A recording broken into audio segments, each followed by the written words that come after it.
दोस्तों, यह कहानी उस शख्स की है जिसने पूरी दुनिया को अपनी कारनामों से एक सबक दिया, जो हलाल हराम का फर्क समझा और उसके बदले अल्लाह ने उसे ऐसा बेटा अता किया जो पूरी दुनिया के लिए रहमत बन गया। वह शख्स थे हजरत अब्बू सालेह मूसा जंगी दोस्त रहमतुल्लाह अलैह, और उनके बेटे थे सैयदना अब्दुल कादिर जीलानी रहा।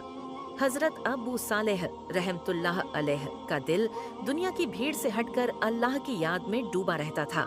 इसलिए वह अक्सर जंगलों में चले जाते और अकेले अल्लाह से बातें करते। कई दिनों की भूख के बाद अचानक एक सेब पानी में बहता हुआ आता है। आपने उसे उठाया, बिस्मिल्लाह पढ़ा और आधा सेब खा लिया, मगर दिल बेचैन हो उठा। क्या यह हलाल है? अब दिल में एक ही सवाल, इसका मालिक कौन है? आप नदी के किनारे किनारे चलते रहे, हर गांव में पूछते रहे, क्या किसी का बाग यहाँ है?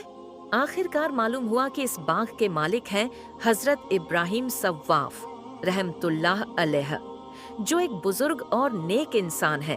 आप दौड़ते हुए उनके दरवाजे पर पहुंचे और कहा, मुझे माफ कर दीजिए, मैंने आपका सेब खा लिया। हजरत इब्राहिम रहमतुल्लाह अलैह ने कहा, मैं तुम्हें एक शर्त पर माफ करूंगा, मेरी बेटी से निकाह करना होगा, लेकिन वह अंधी, बहरी, गूंगी और अपंग है।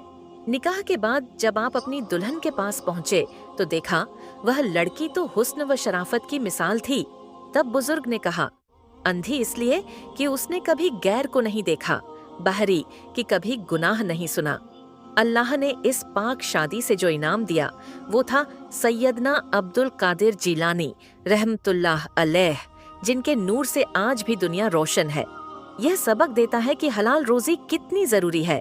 अगर हमने अपने खाने पीने में हलाल हराम का ख्याल रखा तो हमारी नस्लें भी पाक बनेंगी।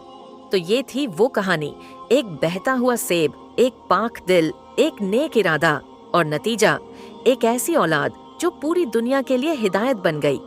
यदि आपको इस वाकया सुनकर सबक मिला है तो इस्लामिक भवाइस स्टोरीज 786 को सब्सक्राइब करें और अपने दोस्तों में शेयर करें।